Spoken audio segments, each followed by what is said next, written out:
कहानीकार कमलेश्वर जी की अगली रचना जो मैं सुना रही हूँ वो एक कहानी है जिसका नाम है एक अश्लील कहानी। सुनिएगा। नग्नता में भयानक आकर्षण होता है। उससे आदमी की सौंदर्य वृत्ति की कितनी संतुष्टि होती है और कैसे होती है, ये बात बड़े दुखद रूप में एक दिन स्पष्ट हो ही गई। अनावृत शरीर से न जाने कैसी किरणें फूटती हैं, कैसा उल्लास और कैसी तृप्ति उसमें होती है। एक एक रेखा का बांकपन नया नया लगता है। खुला हुआ तन दूर ही सही, पर उसके रोम रोम में बसी हजारों लाखों आंखें बरबस अपनी ओर खींचती हैं। दिन भर के थके हारे कदम और रात भर अपनी विवशताओं के विचारों से टूटा हुआ मन एक ही जगह केंद्रित हो जाता है। सब मजबूरियों के ख्याल उस क्षण न जाने कहाँ दुबक जाते हैं।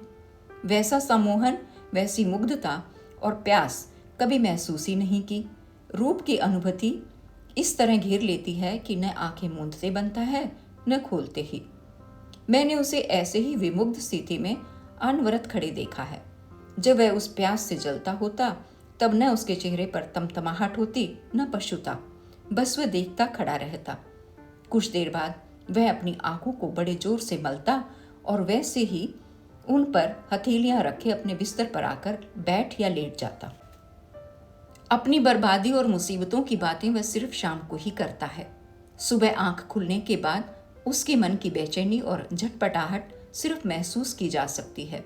सुबह वह ज्यादा बात भी नहीं करता, बात करता भी है तो 4-4, 5-5 मिनट बाद, जैसे उसे किसी की याद आती रहती है। उसकी सब बातें अधूरी रह जाती हैं, यहाँ तक कि नौकरी की भी। सुबह 9 बजे तक का समय बिल्कुल उसका अपना नहीं होता। वह कमरे से बाहर नहीं जाता।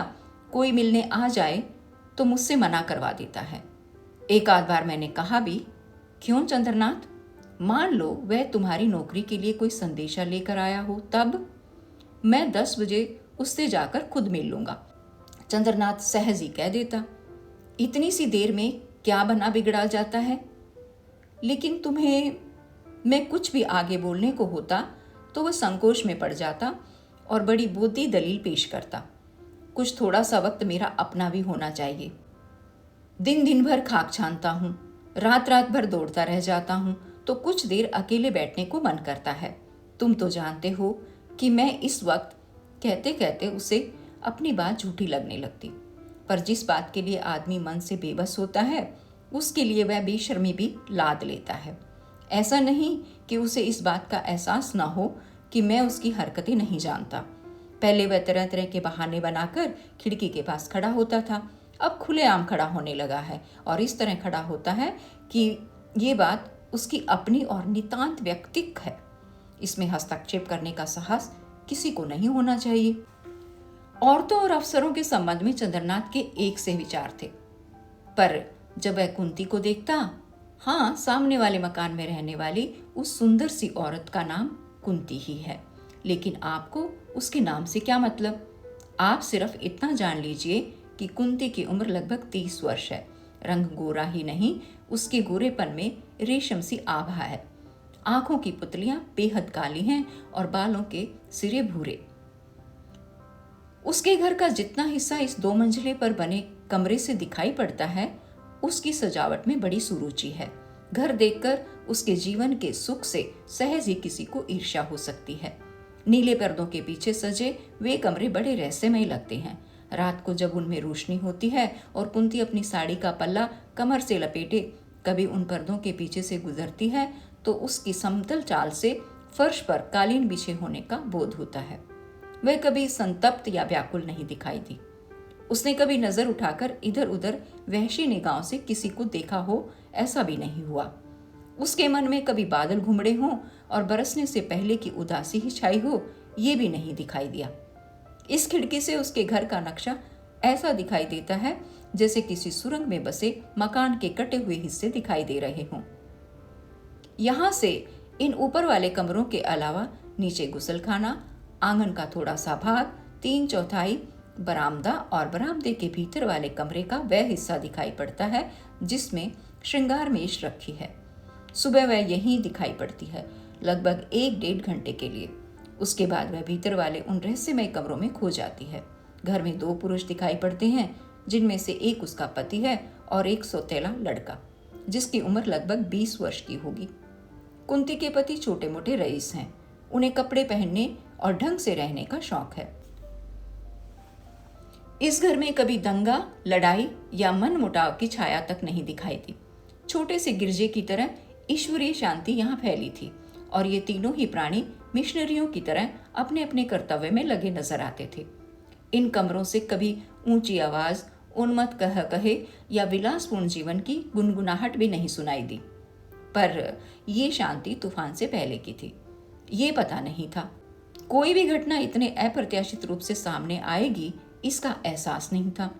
कुंती आत्मलीना थी। जब वह गुसलखाने में नहाने जाती या वहां से निकलती तो अपने में लीन रहती। उसे इस बात का ज्ञान तक न होता कि कई खिड़कियों की आंखें उसे घूरती हैं या किसी दूसरे मकान की छत पर भी कोई हो सकता है। पता नहीं किस दिन चंद्रनाथ ने उसे ऐसी स्थिति में देख लिया कि तब से उसका कार्यक्रम ही बदल गया। पहले वह सुबह 7 बजे ही एक प्याला चाय खुद पीकर और मुझे पिलाकर काम की तलाश में निकल जाता था और शाम गए लौटता था। खिड़की के पास उसके अटकाव को मैं तब जान पाया जब उसने 7 बजे की बजाय 10 बजे जाना शुरू किया और एक दिन जब वह मित्र मंडली में खुलकर बोला। ये अभी 3-4 महीने पहले की बात है। हम 3-4 दोस्त यूं ही सड़क पर चहलकदमी कर रहे थे।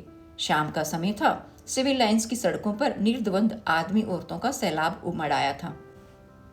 वैसे उस समय बात इराक की क्रांति पर चल रही थी और किशन कर्नल नासिर के संबंध में ऐसी ऐसी बातें कह रहा था जैसे इराक में राज्य क्रांति की योजना कर्नल नासिर ने उसके साथ बैठकर बनाई हो। इतने में एक सजी धजी महिला पास से गुजर गई और चंद्रनाथ ने शैतानी से लंबी आह भरी। वर्मा ने बड़ी हिकारत से चंद्रनाथ की इस हरकत को नामंजूर किया। ये बदतमीजी है, इसलिए मैं ऐसे लोगों के साथ रहना पसंद नहीं करता। चंद्रनाथ एकाएक तिलमिला उठा। मतलब क्या है आपका? मैं अगर शरीफजादा नहीं हूं तो ये भी शरीफजादियां नहीं हैं, समझे आप? ये लोग यही चाहती हैं कि कोई इन्हें देखे और फब्तियां कसे। इससे इनका अहम संतुष्ट होता है और इन्हें अपनी खूबसूरती पर गर्व होता है। ये बकवास है, वर्मा ने अपनी पेटी ऊपर सरकाते हुए कहा। सुंदर बनने और सुंदर दिखने की इच्छा किसमें नहीं होती। इसका ये मतलब नहीं कि दुनिया की सभी औरतें, ऐसी औरतें जो अपने रूप को संवार कर रखती हैं, चरित्रहीन हैं और वे आपकी निगाहों की मोहताज हैं। उनके पास उनके आदमी हैं, उनके रूप और यौवन को सराहने वाले मन और आंखें हैं। यही तो नहीं है, चंद्रनाथ ने तेजी से कहा। यही उनके पास नहीं है, उनकी प्यास के लिए पानी नहीं है। वह और भी तेज हो गया था। मैं पूछता हूं, इन औरतों का काम क्या है? भरे हुए घरों में ये रह नहीं सकती। शादी से पहले अलग घर के सपने इनके दिमाग में मंडराने लगते हैं। शादी के बाद ये बच्चे पैदा करने से कतराती हैं। नौकरी इनसे हो नहीं सकती, घर का काम ये कर नहीं सकती। आखिर ये करना क्या चाहती हैं? इनकी जिंदगियां किस लिए हैं? इनके सामने कौन से आदर्श हैं जिसके लिए ये जीना चाहती हैं? जीने वाली बात बहुत सीधी है, बिशन ने कहा। हर आदमी जीना चाहता है। पेड़ों की जड़ें मिट्टी खाकर जीना चाहती हैं। रही जिंदगी में आदर्श की बात, सो भाई, जीने के लिए जीना छोटा आदर्श नहीं है। कहते कहते वह हंस पड़ा। वर्मा भीतर भीतर छटपटा रहा था। बिशन की हंसी से उसका पारा और भी चढ़ा। रुमाल से मुंह पोंछकर बोला, मतलब तुम्हारा ये है कि ये औरतें बेकार जी रही हैं। इनके लिए वासना और ऐश्वर्य ही सब कुछ है, यानी ये चरित्रहीन हैं। जी, चंद्रनाथ ने व्यंग्य से कहा। एक एक बात कागज पर नोट कर लीजिए, तब बात कीजिए। ये कसूर उनका नहीं, तुम लोगों की भूखी आंखों का है। वर्मा बोला तो चंद्रनाथ ने बड़ी हिकारत से कहा, अभी आपने औरत की भूखी आंखें देखी नहीं हैं। एक बार देख लीजिए तो पसीना छूट जाएगा, पसीना। इनका ये श्रृंगार उस भूख की खामोश आवाज है। आखिर इस बनने ठनने का मतलब क्या है? ये औरतें सिर्फ आदमी के लिए बनती संवरती हैं। क्या जरूरत है कि आप सज संवर कर शाम को ही निकले और ऐसी जगह में आए जहां 1000 निगाहें हों? इन्हें बेवक्त घरों में जाकर देखिए। मसली हुई साड़ियां, फीके होठ और रूखे बाल। सौंदर्य प्रियता का ये मतलब नहीं कि शाम 4 बजे आपका वह जुनून जागे। बोलते बोलते चंद्रनाथ हकलाने लगा था और उसके मुंह से शब्द साफ नहीं निकल पा रहे थे। राह चलते हुए आदमियों का ध्यान इधर खींच आया था। वर्मा बड़ी दबसट में फंस गया था। उसे इस तरह गर्मागर्म तर्क करना भी बुरा लग रहा था और चुप रह जाना उसे स्वीकार नहीं था। कॉफी हाउस के पास चंद्रनाथ की बाह पकड़कर ले जाते हुए वह बोला, यहाँ सड़क पर मत चीखो, आओ बैठकर बातें होंगी, आओ। बातचीत के उसी तूफान में हम लोग कॉफी हाउस की एक मेज के इर्द गिर्द बैठ गए। चंद्रनाथ सचमुच बहुत भरा हुआ था। ये तुम्हारी आदत है वर्मा, एक न एक बात तुम ऐसी शुरू कर देते हो जिस पर गुस्सा आता है। सारी दुनिया के दीन ईमान, भलमानसता और अच्छाई का ठेका तुमने जबरदस्ती ले रखा है। तुम्हें दुनिया में सब आदमी बुरे नजर आते हैं।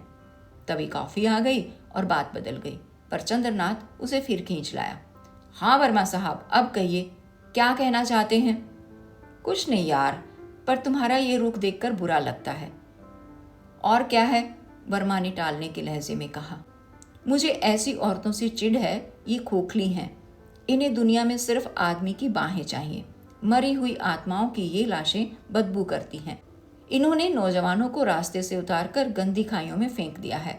हताश और भटकते हुए आदमी के बचे खुचे आदर्श और महत्वाकांक्षाएं इन सड़ी हुई औरतों ने छीन ली हैं।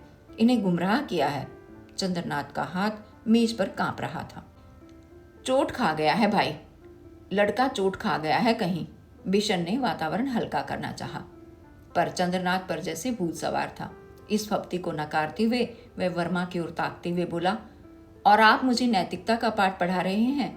उन्हें जाकर समझाइए जो 4 बजे से मेकअप करते करते शाम को 6 बजे सिर्फ इसलिए निकलती हैं इनके प्रति श्रद्धा तब हो जब हम इन्हें खेतों में काम करते देखें, इंजनों को चलाते देखें, फैक्ट्रियों में खटते देखें, बिजली घरों में पसीना बहाते देखें। हम इन्हें काम में लवलीन देखेंगे। रंगे हुए नाखून, पुते हुए होठ, खुले हुए पेट और आंख में काजल की लकीरें इस बात का बुलावा है कि इन्हें श्रद्धा की नहीं, सिर्फ वासना की नजरों से देखो। और आप मुझसे नैतिकता की बात करते हैं? अपने दिमाग के खलल के कारण मैं हर बात को दार्शनिकता का पुट देकर गंभीर बना देने के लिए मजबूत हूं। इस बीच मैं गूंगा था, अब एक सूत्र हाथ आया तो मैं बोल ही पड़ा। नैतिकता या असहज संयम व्यक्ति के हाथों के बाहर है। सामाजिक और व्यक्तिगत आचरण के स्तर आदमी ने समाज के संदर्भ में बनाए हैं, और हमेशा की तरह मैं अपनी ही बात में उलझ गया। पता नहीं क्या हो जाता है कि सोचता हूं तब सब साफ साफ दिमाग में होता है, और बोलते ही साफ बात भी उलझ जाती है, और मैं ये महसूस करता हूं कि जो कहना चाहता था वह नहीं कह पाया। ऐसे मौकों पर बिशन नहीं चूकता। मेरी बात को बड़ी व्यंग्यपूर्ण मुद्रा से सुनते हुए उसने कहा, हाँ भाई, अब गीता प्रवचन आरंभ हुआ, अर्जुन सुनो। और उसने चंद्रनाथ की बांह हिलाकर मेरी ओर मुखातिब कर दिया। आप भी कहिए, चंद्रनाथ ने मुझसे कहा। ऐसे में मेरी हालत बहुत पतली हो जाती है, पर चुप रहकर अपनी मजबूरी या बेवकूफ़ी का प्रदर्शन करूं, ये बर्दाश्त नहीं होता। अपने को बहुत संभालते हुए मैंने कहा, मेरा मतलब ये है कि बिशन ने बात काटी। पहले मतलब समझा दीजिए, बात बाद में सुनाइएगा। बोलो बोलो, चंद्रनाथ बात करने के मूड में था। बड़े साहस से फिर मैंने कहा, मेरा मतलब ये है कि सभी नैतिकताओं का जन्म समाज में हुआ है। नैतिकता की भावना ही समाज ने दी है। आदमी अकेले में घोर अनैतिक है। बात तो मैंने कह दी, पर मैं इसे किस जगह फिट करना चाहता था या कौन सा निष्कर्ष निकालना चाहता था, ये मेरी समझ के बाहर हो गया था। आप कहना क्या चाहते हैं? किशन ने प्याला सरकाकर मुझसे लोहा लेने के अंदाज में कहा। ये तो कुछ इस तरह की बात हुई कि 4 दोस्त साहित्य या कला के बारे में बात कर रहे हों और आप उसी गंभीरता से कहें, मुझे आलू की सब्जी पसंद है। नैतिकता के ऊपर आखिर आप क्या प्रवचन देना चाहते हैं? साफ साफ कहिए, उसका सिरा किसी तरफ जोड़िए। ये बेसिर पैर की बात क्या हुई? अच्छा, पर्स निकालिए और आज का बिल पे कीजिए। मैं चुप ही बैठा रहा। वर्मा ने फिर बात शुरू कर दी। ये कह रहे थे कि जहाँ 4 आदमी होते हैं वहाँ सब पर लगाम लगी रहती है, पर अकेले में हर आदमी लगाम छुड़ाकर भाग खड़ा होता है। क्यों, है ना? वर्मा ने मेरी ओर ताका। ये निष्कर्षवादी आदमी है, बिशन बोला। आप कह डालिए जो भी कहना हो। वर्मा साहब ने मेरी बात कह दी। मैंने कहा तो चंद्रनाथ ने पानी का घूंट लेते हुए मुंह बिगाड़ा, बोला, नैतिकता आदमी की अपनी चीज है, उसका समाज से कोई संबंध नहीं। आदमी नैतिक या अनैतिक होता है, पतित या महान होता है, समाज नहीं। लेकिन जीवन के सब अच्छे मूल्य जिनमें नैतिकता ही एक है, समाज में जन्म लेते हैं। मैं अपनी बात साफ करना चाहता था। समूह के बोध के साथ ही अच्छी जिंदगी के लिए नियम बनाए गए। उन नियमों का उपयोग भी समूह में ही है। अकेले आदमी के लिए वे व्यर्थ हैं, जरूरत ही नहीं उनकी। मेरा मतलब, मैं फिर उलझ गया था। इसी को हरा लो भाई, बिशन ने मेरी ओर इशारा किया। हारेगा तो पे करेगा। शायद मेरी रूखी बात से सबका मन उचट चुका था। चंद्रनाथ शांत हो चुका था और वर्मा संतुष्ट तो नहीं था, पर चुप जरूर था। बिशन को बराबर मजाक सूझ रहा था। मेज पर बड़ी उदास खामोशी सी छा गई थी। सभी को ऐसा लग रहा था कि ये बेकार की बहस और व्यर्थ की बातें क्या कर पाएंगी। चारों जन एक दूसरे से नहीं, अपने से असंतुष्ट नजर आ रहे थे। हमारी मंडली में अक्सर ऐसा होता था। चंद्रनाथ ऐसी बहसों के बाद बहुत घुटा घुटा महसूस करता था। उस दिन वह पूरे रास्ते गुमसुम सा घर तक आया। शायद उसे सुबह का इंतजार था। कुंती के घर की ओर चंद्रनाथ का आकर्षण बढ़ता ही गया और उस दिन से चंद्रनाथ की हरकतें और भी खुलती गई। मैंने देखा वह डायरी लिखने लगा था। एक दिन चोरी से मैंने उसकी डायरी निकालकर पढ़ी। कुछ पन्नों पर पहले की लिखी इबारत थी जिसमें खर्च इत्यादि का वृतांत था। कुछ कोरे पन्नों के बाद जो कुछ भी लिखा था उसे पढ़कर रोमांच हो आया, साथ ही गुस्सा भी आया और दुख भी हुआ। 20-25 पृष्ठ निहायत गंदे वर्णनों से भरे थे, जिनमें कुंती के अंग प्रत्यंग का विशद खाका खींचा गया था। कहीं मन को अकुलाहट थी तो कहीं खींच, लेकिन उसमें सब साफ साफ और खुलकर लिखा गया था। जो उपमाएं और प्रतीक उसने इस्तेमाल किए थे वे किसी भी तरह रीति ग्रंथों की परंपराओं से हेठे नहीं थे। चंद्रनाथ के मन का उबाल और उसकी पाशवी की इच्छाओं के वे उद्गार सचमुच भयंकर थे। उस दिन से मुझे थोड़ा खौफ भी लगने लगा था। किसी भी आदमी का क्या पता, कहीं कुछ ऐसा वैसा ना कर डाले। इस शरीफ मोहल्ले में रहने लायक नहीं रह जाऊंगा। और तब से वह निर्द्वंद भाव से कुंती के घर की ओर ताका करता है, जिसके पत्थर के खंभों की नक्काशी और तराश, फर्श पर रंग बिरंगे टाइल्स के डिजाइनों और बरामदे की कार्निस पर बने बेल बूटों से सामंती घराने का एहसास होता था। कुंती का पति अधिकतर घर से बाहर रहता था। फिनले की महीन धोती, काला चमचमाता हुआ पतली टोका पंप जूता और चुनट पड़ा हुआ कुर्ता पहनकर वह निकल जाता था। वह शायद अपने किसी दोस्त के घर ही सारा समय गुजारता था। वह जुआ खेलने का शौकीन था और जब हार कर आता तो उंगलियों के बीच में सिगरेट दबाए मुट्ठी बांधकर बड़े लंबे कश खींचता।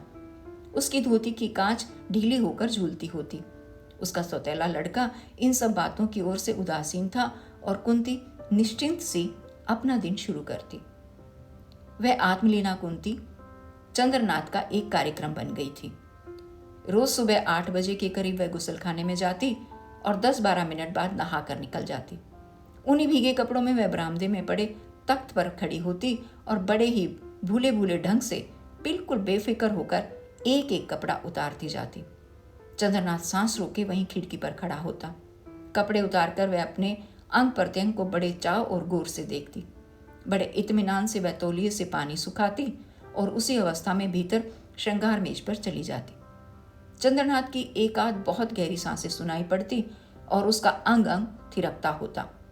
वह पैर बदल बदल कर खड़ा होता, सूखे गले को थूक निगल निगल कर तर करता और जब तक कुंती अपने कपड़े पहनकर उस कमरे से ओझल न हो जाती वह अपलक उधर ताकता रहता। उसके जाते ही वह हथेलियों से आंखें रगड़ता और वैसे ही आंखें मूंदे हुए अपनी खाट पर गिरता। अनजाने ही कुंती उसके अस्तित्व पर छाती जा रही थी। हमारे कमरे में जैसे वह हर समय उपस्थित रहती। कभी कभी लगता कि कुंती अपने घर में बड़ी उदास और क्लांत है, जैसे उसने अपना मुंह सी रखा है और अब उसने अपनी समस्त आत्म चेतना अपने शरीर पर केंद्रित कर रखी है। हर रोज नहाने के बाद वह अधिक आत्मलीन दिखाई पड़ती, जैसे वह अपने शरीर के रोम रोम में पानी देती हो और प्रतिदिन उत्सुकता से अपने विकास को निहारती हो। बड़े ही हल्के हाथ से वह शरीर पहुंचती, तन के एक एक अंग को सही सहेज कर रखती। शायद उसका तन किसी की प्रतीक्षा में हो, शायद उसने किसी को वचन दिया हो कि ये ढलने नहीं पाएगा, मैं तन मन से तुम्हारी प्रतीक्षा करूंगी, जैसा छोड़कर जा रहे हो वैसा ही पाओगे। एक रोम तक इधर से उधर नहीं होगा। जिस तन्मयता और एकाग्र भाव से वह ये सब करती, उसमें न जाने ऐसी कौन सी बात थी कि मन चटपटाने लगता था। श्रृंगार मेज पर खड़ी होकर वह सारे शरीर पर पाउडर छिड़कती और एक एक मोड़ पर ध्यान से देखती। कपड़े पहनते ही उसकी ये तन्मयता समाप्त हो जाती थी। वह एकदम कोई दूसरी औरत हो जाती। कभी कभी वह शीशे के सामने खड़े होकर बाल संवारते हुए 3-4 बालों को पकड़कर उनमें से एक तोड़कर पल भर देखती और फेंक देती। निश्चय ही वह सफेद बाल होता होगा। सचमुच तब उसे कितनी ठेस लगती होगी। उस क्षण उसके मन में कैसी बेबसी व्याप्ति होगी। उसके मुख पर क्या क्या भाव आते जाते होंगे, ये काफी स्पष्ट न हो पाया। शायद उसकी आंखों की कोरें गीली हो आई हों या एक बहुत गहरी सांस ही निकली हो, पर दीवारों की वह दूरी न उन भीगी आंखों को देखने देती थी, न पीड़ा से भरी वह आवाज ही इस बार आ पाती थी। चंद्रनाथ में इधर बहुत अंतर आ गया था। अनजाने ही वह कुंती के पति की आलोचना करने लगता। वह जुआरी है, सुबह से रात तक जुआ खेलता है और जाने कितने ऐब उसमें होंगे। पीता होगा, कभी पत्नी से ठीक तरह बात करते नहीं देखा। मुझे तो शक होता है कि ये उसकी बीवी है भी या नहीं। तुम्हें इससे क्या लेना देना, मैंने कहा तो चंद्रनाथ के चेहरे पर वहशी चमक बिखर गई। अपने हाथों से माथे के बाल झटके से हटाते हुए बोला, मैं इस औरत को लेकर भाग जाऊंगा। मैं स्तब्ध रह गया। एक क्षण बाद मैंने स्थिति को भांपने के लिए पूछा, कभी मिलना जुलना हुआ कि बस यूं ही? मिलने जुलने की कौन सी जरूरत है, कहते हुए वह उठकर टहलने लगा। उसने कभी मेरी तरफ देखा भी नहीं, ना देखे, पर मैं एक दिन इसे डाकुओं की तरह घर से उठाकर ले जाऊंगा। किसी औरत को यह हक नहीं कि वह अपनी जिंदगी यूं ही खराब कर दे। जो उसे पाना चाहिए उसे वह नकार दे। इससे तुम्हें क्या? वह क्या पाती है क्या नहीं, ये तुम्हारा मसला नहीं है। हर आदमी अपने बारे में सोचने के लिए स्वतंत्र है। ये सब बेकार बातें हैं। मुझे तुम लोग सीख मत दिया करो। वह मुझे नहीं चाहेगी ना सही, वह मेरी नहीं होगी ना सही, पर जो मुझे चाहिए वह मैं लेकर रहूंगा। पुलिस में दे देगी बस। वह अपने से कह रहा था और उसके हाव भाव और चेष्टाओं में भीषण और असुंदर संकेत उभरते जा रहे थे। उससे ज्यादा बात करने का मतलब होता शालीनता की सीमा से बाहर चला जाना। अभी वह बहुत लगाम लगाकर बात कर रहा था। किस क्षण उसके भीतर की दबी हुई गंदगी फूट पड़ेगी, ये कहना कठिन था। फिर भी उसने बुदबुदाने के अंदाज में कुछ बहुत ही अशोभन और कुत्सित बातें कह डाली। जो उसकी जबान से नहीं निकल पाई, वे हाथों के इशारों से प्रकट हो गई। दोनों मुठ्ठियां बांधे और दांत भींचे वे कठोर कदमों से कमरे में पागल जानवर की तरह चक्कर काटने लगा। उसकी समस्त इंद्रियां केवल एक ही बिंदु पर केंद्रित थी, कुंती, हाड़मांस की कुंती। उसकी कनपटियां रह रहकर तमक रही थी और बालों के नीचे माथे पर पसीने का गीलापन चमक रहा था। चक्कर काटते हुए जब उसकी परछाई दीवार पर पड़ती तो उसके व्यक्तित्व की भयानकता और भी बढ़ जाती। उस रात वह बहुत परेशान रहा। खाट पर पड़े पड़े उसकी नसें फटती रही और वह करवटें बदलता रहा। सुबह उसका चेहरा फूला फूला और मुख पर बेहद सूखापन था। आंखों के नीचे काले घेरे दिखाई दे रहे थे। नाखूनों की किनारियों पर सफेदी की लकीरें थीं। लगता था कि वह किसी लंबे सफर से लौटा है। मुंह धोने के बाद उसके चेहरे की खुश्की और बढ़ गई थी। बार बार वह जीभ फेरकर अपने सूखे हुए होठों को तर कर रहा था। सिर्फ पैंट पर पेटी बांधकर वह 7:30 बजे से खिड़की पर खड़ा था। हाथ में पेंसिल थी जिसे वह ब्लेड से लगातार काटता जा रहा था। घोर अकुलाहट से भरा वह दिन तो घटनाहीन बीत गया, पर उसके बाद वह और भी परेशान नजर आने लगा। उसके शरीर की स्फूर्ति और आंखों की बुद्धिमत्तापूर्ण चमक लुप्त हो गई थी। उन आंखों में जैसे पशुता भरी मूढ़ता और जंगलीपन समा गया था। उसका सुंदर चेहरा बिगड़ गया था। रात को वह गहरी नींद सोने का आदी था। वह नींद कहीं दूर उड़ गई थी। एकाएक चौंक कर वह जाग जाता और काफी देर तक कमरे में चक्कर लगाता रहता। अभी तक वह अपने कपड़े लापरवाही से इधर उधर अलमारी के कोनों या बक्सों पर लटका या फेंक दिया करता था। अब वे कोने में रखे होल्डाल की जेबों में रखे जाने लगे। वह अपने पहने हुए कपड़े बहुत एहतियात से छिपा कर रखता। रात में अचानक कभी उठता तो चोरों की तरह मुझ पर निगाह डालता। बड़े साथ कर कदम रखकर अपने बक्स के पास पहुंचता।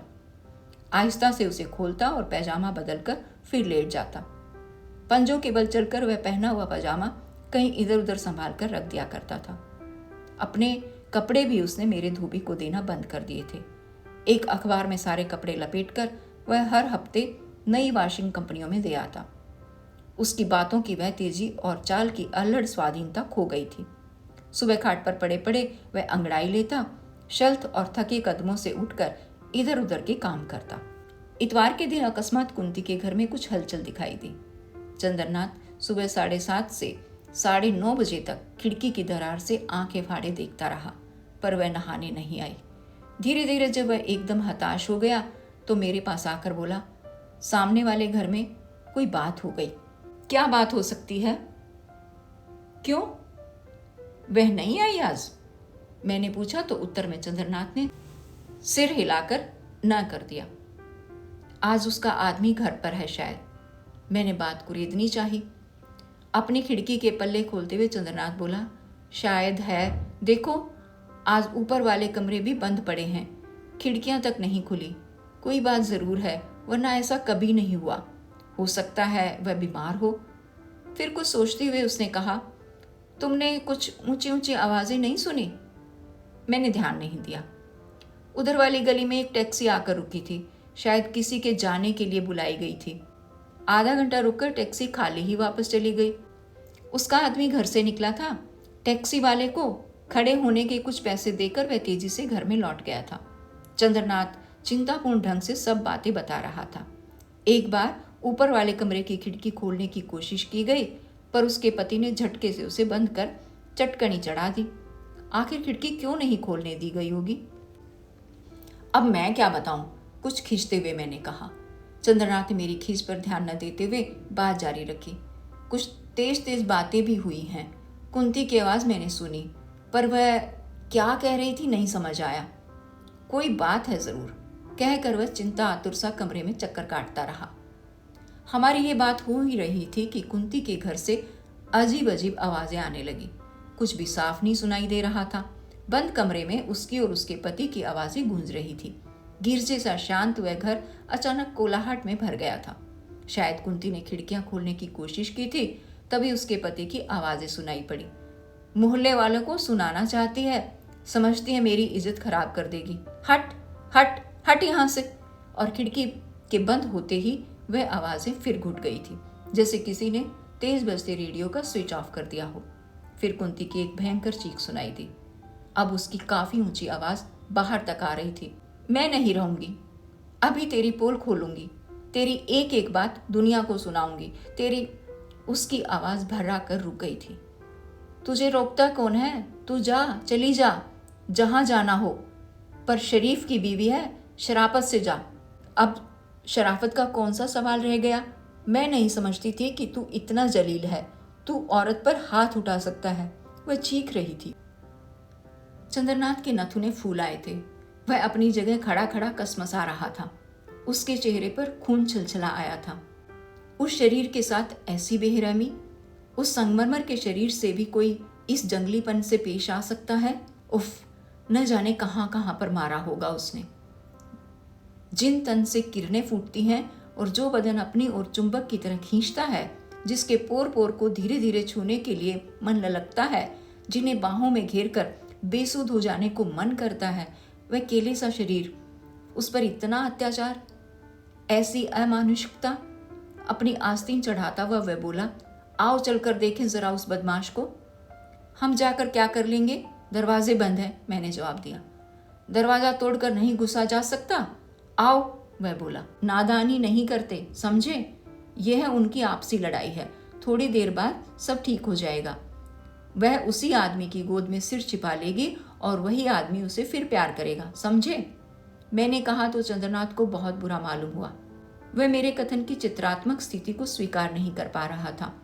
उसके भींचे हुए होठ से लगता था कि यदि कुंती ने उस आदमी की गोद में सिर छिपा लिया और उसने कुंती को फिर प्यार किया तो अब चंद्रनाथ नहीं करने देगा।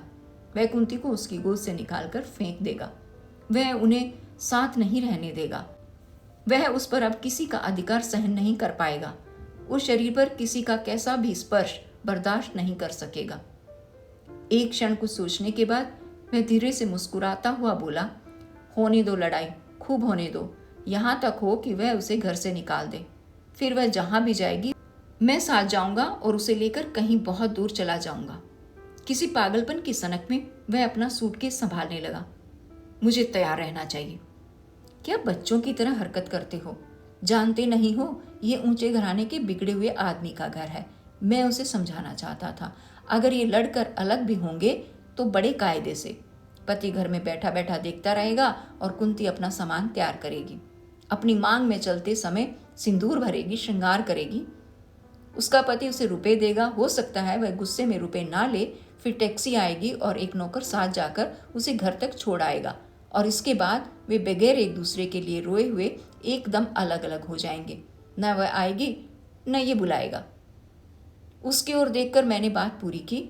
पहले जो टैक्सी आई थी वह इसलिए आई होगी। मैं कह ही रहा था कि कुंती का पति नीचे बरामदे में दिखाई दिया। उसके कपड़े मलगुजे और अस्त व्यस्त थे। तेजी से वह इधर वाले दरवाजे पर आया और खोलकर बाहर गली में निकल गया। चलने से पहले उसने दरवाजे पर ताला लगाया और गुस्से में गली पार करके सड़क की ओर मुड़ गया। वैसे वह कभी भी इस पीछे वाले दरवाजे से नहीं जाता था, पर वह मुंह बचाकर निकल जाना चाहता था। 10 मिनट बाद ही टैक्सी फिर आई। गली के नुक्कड़ पर उसे रोक कर वह धड़धड़ाता हुआ आया और ताला खोलकर भीतर चला गया। भीतर पहुंचते ही उसने कमरे का दरवाजा खोलकर सामान आंगन में फेंकना शुरू कर दिया। वह बेहद गुस्से में था। दौड़ा दौड़ा ऊपर गया। एक क्षण बाद कुंती को बाहों से घसीटता हुआ लाया और चीखा, जो भी तेरा सामान हो उठा ले और मुंह काला कर। कुंती बाल बिखरे हुए गुस्से से भरी चुपचाप देखती रही। चंद्रनाथ कब उतरकर नीचे गली में चला गया ये मैं नहीं जान पाया। वह गली में तेज कदमों से चक्कर काट रहा था। हर क्षण ऐसा लगता था कि वह अभी तूफान की तरह कुंती के घर में घुस जाएगा। फिर क्या करेगा, किस तरह पेश आएगा, ये सोचकर मेरे रोंगटे खड़े हो गए। तभी कुंती चीखी, यह घर मेरा है, इसकी ईंट ईंट मेरी है। तू चला जा यहाँ से और फिर कभी इधर कदम रखने की जरूरत नहीं है। दांत पीसकर उसका पति पास पड़ी एक लकड़ी से उस पर वार करते हुए चीखा, बड़ी आई है मकान वाली, निकल जा यहाँ से। एक दिन का तेरा नहीं है। मैं इसे बेचूंगा, रहन रखूंगा, इसे खंडर कर दूंगा। तुझसे मतलब, चली जा यहाँ से। और फिर जो दृश्य सामने आया वह भीषण था। पागलों की तरह रोती हुई कुंती चीखी, मेरा कुछ भी नहीं है, नहीं है, तिनका भी नहीं है। वह आदमी उसे मारता हुआ चीख रहा था। बड़ी ही कातर आवाज में कुंती रो पड़ी, मुझे तेरा कुछ भी नहीं चाहिए, सब बिगाड़ दे, तेरा सब छोड़ जाऊंगी, सब छोड़ जाऊंगी। छोड़ जा, सब उतार कर रख दे, एक एक चीज उतार दे। और कुंती ने एक एक जेवर उतार कर आंगन में फेंक दिया। चलने के लिए जो चप्पल पैर में डाली थी वह भी झटक कर एक और फेंक दी। वह खड़ा हुआ होंठ चबाता हुआ सब देख रहा था और कुंती शरीर की एक एक चीज उतार कर फेंकती जा रही थी। कांच की चूड़ियां टुकड़े टुकड़े होकर आंगन में बिखर गई। वह सचमुच पागलपन की सीमा तक पहुंच गया था। बस एक ही बात उसके मुंह से निकलती थी, सब उतार दे, सब उतार दे। और उत्तर में अपने बदन की एक एक चीज फेंकते हुए कुंती चीख रही थी, ले ले तेरी एक चीज जो इस बदन पर रहने दो। इतनी चीख पुकार और भयंकर वातावरण के बीच बड़ी ही मनहूस खामोशी छाई सी लगती थी। मैं हतबुद्धि सा खड़ा रह गया और गली में चंद्रनाथ वहशियों की तरह चक्कर काटता हुआ लगातार घूम रहा था। उसके कदमों से गली गूंज रही थी, पर उस गूंज में दहशत भरी थी। कहीं कोई खून ना हो जाए। अब कुंती दरवाजे के बाहर पैर रखने ही वाली है और चौखट के बाहर कदम रखते ही चंद्रनाथ उसे बाज की तरह दबोच लेगा। देहरी से बाहर आते ही उसके सारे रिश्ते समाप्त हो जाएंगे। यही तो कह रहा था चंद्रनाथ। हो सकता है चंद्रनाथ और कुंती दोनों ही उसके पति के हाथों मारे जाएं। उस पर खून सवार है और चंद्रनाथ पर पाशविक वासना। मैं तुझे नंगी करके निकालूंगा। कुंती का पति क्रोध से कांपता हुआ चीख रहा था। तू मुझे जलील करना चाहती है? तुझे जलीलों की तरह गली में न निकाला तो अपने बाप का नहीं। उतार साड़ी, ये तेरे बाप ने दी है, उतार साड़ी, निकल। और अब कुंती का पैर चौखट पर था। अभी एक कदम भीतर है, उसके बाल बिखरे हुए हैं और उस संगमरमरी शरीर पर सिर्फ एक साड़ी है। वह अपनी बाहें छाती पर भींचे हुए है। एक और की साड़ी खुलकर लटक गई है और उसकी चोट खाई पिंडलियां गाजर के गुद्दे की तरह चमक रही हैं। चंद्रनाथ लपक कर कुछ कदम आगे बढ़ गया। वह चीते की तरह उलझकर झपटना ही चाहता था कि ठिठक गया। कुंती के कदम अपनी देहरी पर अटक रहे हैं। वह बुरी तरह कांप रही है और बदहवास सी चारों ओर देख रही है। उसने छाती पर अपनी बाहें और भी कड़ी कर ली हैं। पैर के फूटे हुए अंगूठे से खून बह आया है। क्रोध के आवेश में उसके पति ने उसे एक धक्का दिया और अटकता हुआ पैर संभालती हुई वह हाथों के बल जमीन पर आ गिरी। साड़ी का पल्ला छाती से सरक गया और उसका आधा शरीर नंगा हो गया। चंद्रनाथ पत्थर की मूर्ति की तरह निश्चल खड़ा आंखें फाड़े देख रहा था। उसके पैर जड़ हो गए थे। कुंती संभल कर एक क्षण में उठी और गली में उतर गई। लपक कर उसके पति ने घसीटती हुई साड़ी का पल्ला पैर से दबा दिया और चिल्लाया, इसे भी उतार जा, इसे भी। कुंती ने आग उगलती आंखों से उसे ताका। उतार दूं?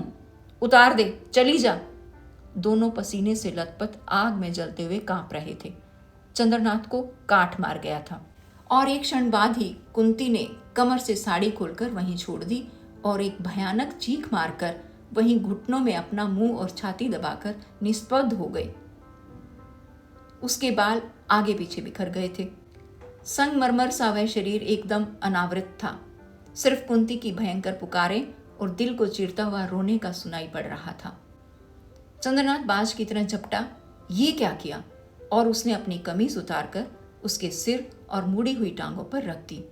उसके हाथ बेतरह कांप रहे थे, जैसे कुंती के शरीर का स्पर्श होते ही झुलस जाएंगे।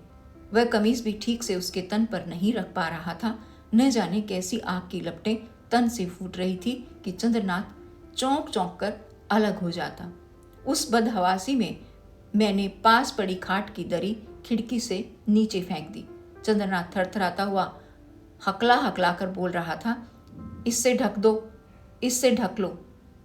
और पागलों की तरह कुंती जोर जोर से सिर हिलाकर नहीं नहीं करती जा रही थी। मैं तुम्हारे पैर पकड़ता हूं, इससे ढक लो, कहते हुए चंद्रनाथ ने वह दरी उसके ऊपर डाल दी। एक झटके में कुंती ने उसे फेंक दिया। मैं उतर कर नीचे पहुंच गया। गली में बढ़ती हुई भीड़ देखकर चंद्रनाथ के हाथ पैर फूल आए थे। तू हट जा, तू हट जा, कुंती जोर से चीखी। चंद्रनाथ की समझ से सब बाहर हो गया था। बुरी तरह छटपटाता हुआ बोला, माँ, तुझे अपने बेटे की कसम, ढक ले माँ। और कोई रिश्ता उसकी समझ में नहीं आया था। यही तो आखिरी रिश्ता रह जाता है जिससे गैर भी अपना हो जाता है। और उस दरी से ढककर उसने कुंती को गठरी की तरह उठाकर दरवाजे के भीतर लुढ़का दिया। बाहर से सांकल चढ़ाकर वह विक्षिप्त की तरह दौड़ा हुआ अपने कमरे में आया और खिड़की की चटकनी चढ़ाकर मुर्दे की तरह खाट पर पड़ा रहा। पड़ा पड़ा वह घंटों रोता रहा। बहुत मनाया पर वह चुप न हुआ।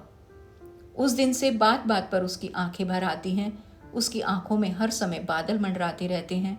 न मजाक सह पाता है, न हंसी। बात बात पर रो पड़ता है। मुझसे कहता है, कमरा बदलो, अब यहाँ अच्छा नहीं लगता।